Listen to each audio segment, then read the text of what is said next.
The strange thing about artificial intelligence is that most people do not actually hate the technology itself. They hate what it feels like when the technology shows up in their life.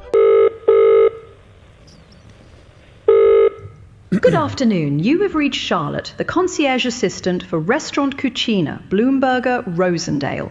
May I confirm, is this Mr. Tom Mackenzie? It is, yes. Wearing a company badge, they hate opening a job application and realizing they are not trying to impress a person anymore. Welcome to the interview for the Marketing Specialist 2 position. She says the AI agent was extremely polite, though she felt something was missing. There's no small talk, there was nothing personal, and I wasn't able to really tell if my answers were landing or not. They are trying to satisfy a system. They hate the feeling that somewhere, behind the cheerful language about innovation and efficiency, an invisible machine is reducing them to patterns, scores, keywords, pauses, tone, and probabilities. And that feeling is not imaginary. Companies are moving deeper into AI-driven hiring, support, management, and work. Workday rents its fabulous AI product, Hired Score, to HR departments across the US. Workday is huge. 65% of the Fortune 500 use Workday. In one large field experiment involving roughly 70,000 applicants, researchers found that AI-led interviews produced more job offers and higher short-term retention than human-led screening.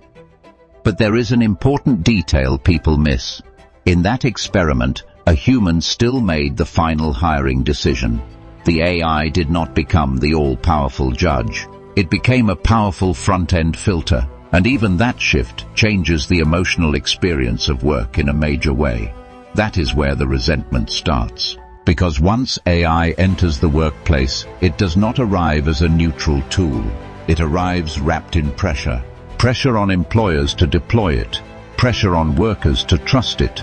Pressure on applicants to perform for it. Pressure on managers to justify it. And pressure on everyone to act like this is obviously progress, even when the lived experience feels colder, less fair, and more exhausting. That is why so many people feel a deep dislike for AI, even if they cannot fully explain it. It is not just fear of replacement, it is the feeling of being pushed into a synthetic version of reality where speed matters more than judgment, output matters more than truth, and the appearance of intelligence matters more than actual understanding. Take hiring. Picture someone who has spent weeks preparing for an interview. They polished the resume, practiced the stories, studied the company, picked the right outfit, and got mentally ready for a moment that could change their life. Then they log on and discover they are not speaking to a recruiter. They are speaking to software, a voice, a script, a system trained to sound smooth, patient, and professional. Even when that system is well designed, something fundamental changes.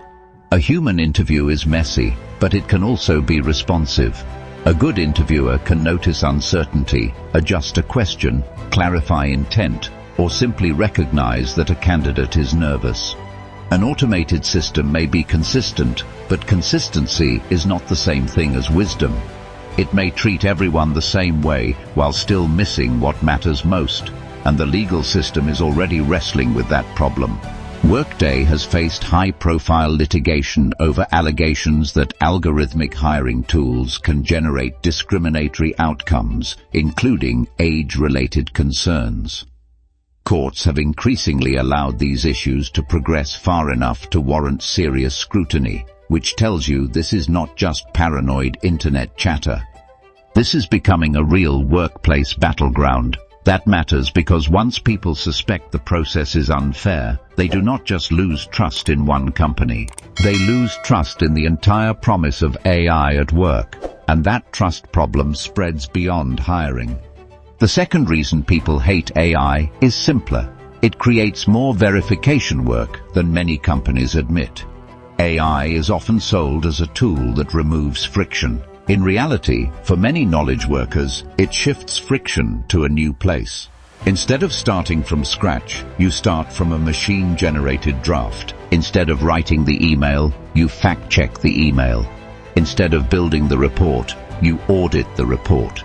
Instead of coding the feature, you inspect the code and try to spot the subtle bug hidden inside a very confident answer. That sounds easier until you do it all day. One of the most important studies on AI coding assistants found that users with access to an AI assistant wrote significantly less secure code than those without access. Even worse, they were also more likely to believe their code was secure. That combination is toxic: lower quality plus higher confidence. It means AI can produce exactly the kind of output that looks polished enough to slip through review while still creating downstream risk. This is one of the biggest reasons people sour on AI after the honeymoon period. The machine gives you something fast, but now you own the consequences. If the output is wrong, biased, insecure, or misleading, it is still your name on the document, your code in production, your decision in the meeting, your reputation on the line. So AI does not always remove labor. Sometimes it transforms visible labor into hidden labor. And hidden labor is one of the fastest ways to make workers feel trapped. Because now the job is no longer just to do the work. The job is to supervise the machine doing the work badly, unpredictably, or incompletely. That can be mentally draining in a way that is hard to describe. You are not fully creating, and you are not fully resting. You are stuck in a weird middle zone of endless correction. Then comes the third reason people hate AI. The pressure around it is wildly out of sync with the results. Executives talk about AI as if it were oxygen, mandatory, urgent, non-negotiable. Gartner reported in February 2026 that 91% of customer service and support leaders were under pressure from executive leadership to implement AI. That is not casual interest. That is a mandate. But now compare that pressure with what many organizations are actually getting back. A 2025 MIT-based report on enterprise generative AI found that 95% of organizations were seeing no measurable impact on profit and loss from their AI efforts. Another major Gartner forecast said that more than 40% of agentic AI projects will be cancelled by the end of 2027 due to escalating costs, unclear business value, or inadequate risk controls. That gap is the story. Workers are being told the future is already here. Managers are being told to move faster. Teams are being restructured. Budgets are being redirected. Roles are being rewritten. Expectations are being raised. But the return is often fuzzy, delayed, or non-existent. People can feel that mismatch. They can tell when a company is adopting AI because it has a clear use case and strong controls. But they can also tell when leadership is adopting AI because everyone else is doing it, because the board wants a strategy slide, because the CEO wants to sound modern on earnings calls, or because nobody wants to be the executive who looks late to the trend. That kind of rollout creates a very specific workplace mood, confusion disguised as confidence, and that mood is exhausting. The fourth reason people hate AI is that it often concentrates the most stressful parts of human work instead of eliminating stress altogether. In customer service, for example, companies are increasingly automating routine interactions. Salesforce says its own Agentforce now resolves 85% of customer service requests and 85% of customer queries without a human. Gartner separately forecasts that by 2029, agentic AI will autonomously resolve 80% of common customer service issues without human intervention. That sounds efficient, and in some ways it is. But think about what happens to the humans who remain. If the basic questions are handled by AI, the people left behind deal with the angriest customers, the weirdest exceptions, the hardest escalations, the emotionally charged calls, and the problems the machine cannot solve. In other words, the routine work disappears, but the emotional load intensifies. So when people say AI is making work feel worse, that can be true even if the machine is technically doing more of the work. The human role becomes smaller in volume but heavier in psychological weight. The fifth reason people hate AI is that it changes the culture of work from one centered on understanding to one centered on throughput.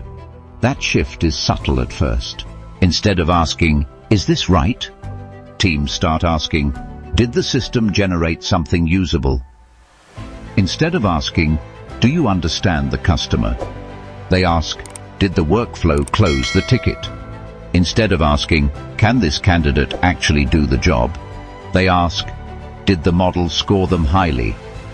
Instead of asking, "Is this product well built?" they ask, "How fast can we ship with AI assistance?" That is how organizations become more synthetic.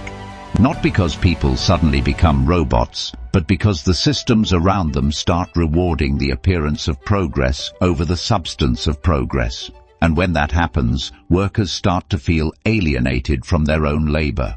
They know the dashboard is glowing green while reality feels messy. They know the report says productivity is up while rework is quietly spreading. They know the company says AI is empowering employees while the day-to-day experience feels more monitored, more interrupted, and less human. That is why the dislike of AI can feel so personal.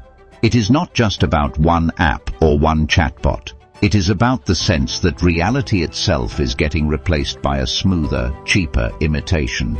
And to be clear, none of this means AI is useless.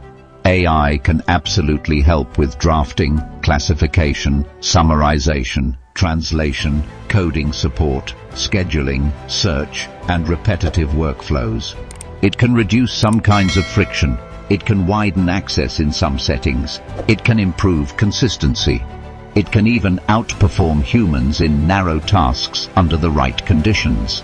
The hiring experiment is proof that certain AI-assisted workflows can produce measurable gains when carefully designed. But that is not the same thing as saying people are wrong to hate the way AI is being forced into corporate life. In fact, their reaction may be rational, because what many people call hating AI is really a protest against 5 things at once: unfairness, opacity, extra verification work, executive hype, and the gradual removal of human judgment from moments that actually matter. They do not hate intelligence. They hate feeling processed. They hate being asked to trust tools they are not allowed to question. They hate pretending a synthetic conversation feels the same as a real one. They hate cleaning up machine mistakes while being told this is liberation. They hate watching companies chase scale before they solve quality. They hate the suspicion that the people making the decisions are insulated from the consequences. And maybe most of all, they hate how quickly all of this is becoming normal. That is the real story. AI is not just changing workflows, it is changing the emotional texture of work. It is turning interviews into transactions, writing into supervision, service into escalation, and management into a race to automate first and justify later. So if AI leaves you feeling irritated, suspicious, drained, or quietly angry, that does not make you backward. It does not mean you are anti-technology. It means you are noticing the cost of a workplace that increasingly values speed, scale, and synthetic efficiency over trust, clarity, and human judgment. And many people are noticing it too. The question is not whether AI will stay. It will. The question is whether the workplace built around it will feel more human or less. And right now, for many people, the answer feels obvious. What's the one AI change at work that made your day feel less human? At Machine Minds, your opinion matters to us, so please feel free to like, subscribe, and share your thoughts in the comments section below.